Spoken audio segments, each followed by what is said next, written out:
Salut Vincent, donc tu nous as posé comme question qu'est-ce qui nous avait choqué pendant nos 3 mois d'Amérique latine. Alors on va répondre à tour de rôle. Moi ce qui m'avait vraiment choqué c'était à Rurrenabaque, c'était en Bolivie près de La Paz. Donc on a pris l'avion pour aller dans la jungle.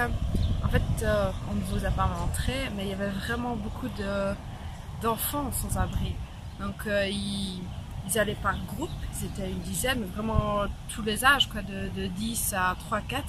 C'était tout sale et ils allaient mendier au restaurant. Mais ce qui nous a un peu étonné, c'est que les propriétaires des restaurants étaient très gentils avec eux. Donc ils leur donnaient toujours à nourrir, à manger. Ils leur demandaient juste d'aller manger un peu plus loin. Donc ça c'était un peu bizarre et ça m'a un peu choqué. Voilà. Je vous passe Mathieu maintenant. Alors moi, ce qui m'a le plus marqué, c'est quand on était dans les mines de Potosi. J'avais fait un petit reportage. On n'a pas filmé les gens en train de travailler. C'est plus par respect pour eux. Et ils étaient jeunes, ceux qui travaillaient là. Il y avait beaucoup de poussière, la condition de vie. C'est vraiment regarder quelqu'un travailler. C'est comme si on venait derrière chez toi, dans ton bureau, te photographier. C'est un peu space. Et là, ils sont quand même mal payés et c'est difficile comme métier. Donc c'est plutôt ça ce qui me choquait, c'est être touriste dans un lieu où les gens travaillent et ils sont payés des misères. Voilà, c'est un peu ma partie. Sinon le reste, en général, ça va. Autre chose qui nous a un peu choqué, c'est la saleté. En fait, le Pérou, oui, il y a des lieux magnifiques, les gens sont super gentils, mais niveau recyclage, propreté, ils sont mais nulle part, quoi. Il y avait des crasses partout, dans les rues, dans les beaux paysages, quoi, des crasses partout. Alors ce qui est drôle, c'est que dans certaines villes, ils mettent 3 poubelles pour faire le tri, mais c'est tout, quoi. Sinon, ils sont vraiment nulle part, quoi. Voilà, c'est tout.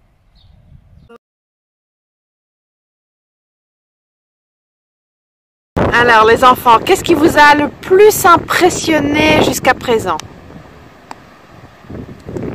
Qu'il y a des sushis en Amérique du Sud. Ah ouais. T'as aimé le plus pour l'instant? Des dauphins roses. Oui.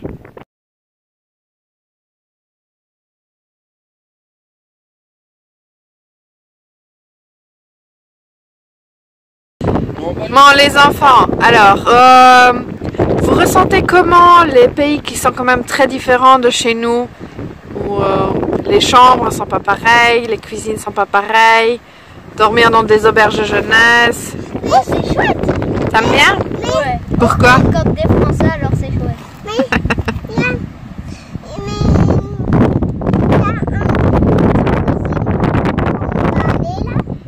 Oui? Toi, t'as bien changé de maison tout le temps, Kali?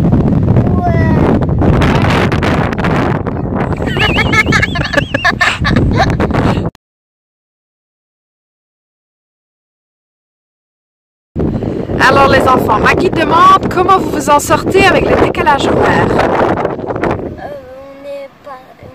Moi je suis pas fatiguée. Kali elle dort dans l'avion. Enfin on dort. Dans l'avion. Et moi j'ai vomi dans le petit de l'avion de Lia.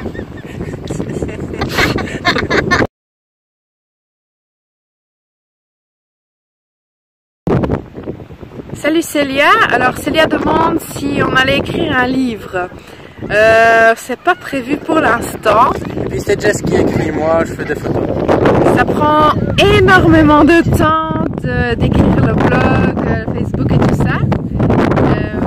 Donc un livre, salut Kali, un livre n'est vraiment pas programmé, mais qui sait, on peut toujours changer d'avis. L'idée du livre photo était une très bonne idée, on va y réfléchir. Par contre, ce que nous on avait comme idée, c'est de faire un calendrier et de le vendre. Donc si jamais ça vous intéresse, vous pouvez laisser un message. Voilà. Ciao ciao.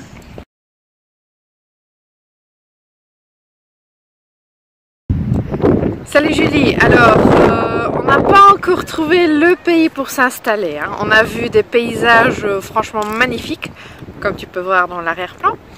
La Bolivie c'était magnifique, le désert des sels, tous les paysages, la neige dans le désert. Qu'est-ce qu'on a vu d'autre? Au Pérou c'était aussi waouh, c'était magnifique. L'île de Pâques c'est top, à part il y a surtout les nuages gris, c'est un peu casse-pied. Mais voilà, la propreté en Amérique latine n'est vraiment pas top. Il y a des crasses un peu partout. Donc ça c'est pas génial. Donc mais ça va, on a encore quelques mois pour trouver un pays. Et toi Mathieu? Pour l'instant, ici. Moi j'aime bien les petits lieux, c'est pour ça qu'on habite Martelange. J'aime bien que c'est tout petit, qu'il y a tout à portée de main. Et ici, il y a tout à portée de main. C'est juste excessivement cher. Donc ouais. Pour s'y installer, ça doit être quelque chose, mais pour le reste, ici. Mais bon, dans une petite semaine, on va à Tahiti. Hein, il va peut-être changer d'avis. Probablement, moi dès qu'il y a des vagues et du beau soleil. Allez, ciao!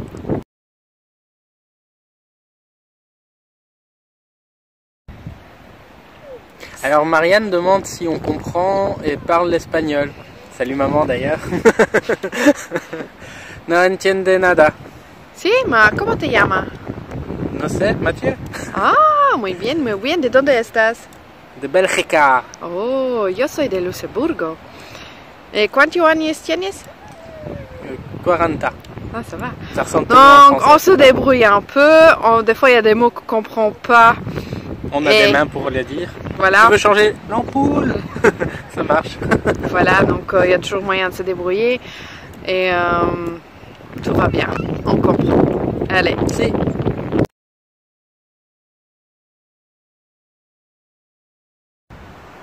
Salut Vinciane. Alors, le pays le plus accueillant pour l'instant, c'est dur à dire.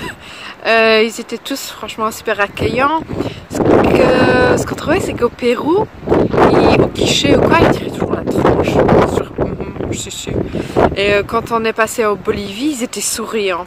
Ça changeait déjà pas mal. Mais sinon, dans tous les pays qu'on a fait en Amérique latine, ils étaient très aimables et nous aidaient toujours parce qu'on avait toujours paumé, on trouvait pas l'Airbnb ou autre chose, il fallait toujours téléphoner, bien sûr on n'avait pas de carte, on n'a pas de wifi. Donc les gens étaient toujours très aimables et nous aidaient sans demander de l'argent. C'est très très chouette. Donc franchement ils sont super aimables et très aidants partout. Je crois que tout le monde qui voyage en Amérique latine vous dira la même chose. Allez, ciao ciao!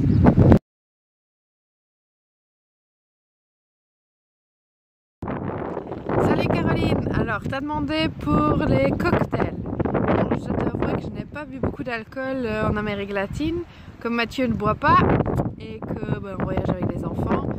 Donc, ce que je peux conseiller, c'est le pisco sour.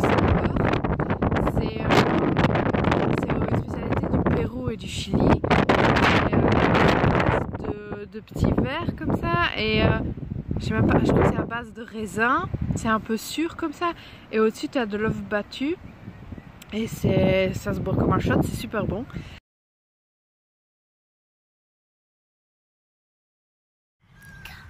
Nathalie demande quels étaient les plus gros obstacles, problèmes à régler sur place. Alors on n'a pas vraiment eu d'obstacles ou de grands problèmes. Franchement pour l'instant les 3 mois se sont super bien passés sans grands soucis. Si je peux mentionner un petit souci, c'est les lessives. Comme on a très peu de bagages, il faut faire souvent les lessives et si on bouge trop souvent, des fois ça ne va. On trouve pas de logement et les gens qui font les locations sont injoignables. Ni par les téléphones, ni par internet, on n'arrive pas. Souvent déjà on trouve pas internet, mais le coup de pas trouver le logement et demander au chauffeur d'appeler pour trouver, et lui il essaye et il nous demande des suppléments, c'est vraiment le principal problème qu'on ait eu. Puis voilà, hein, c'est à peu près tout.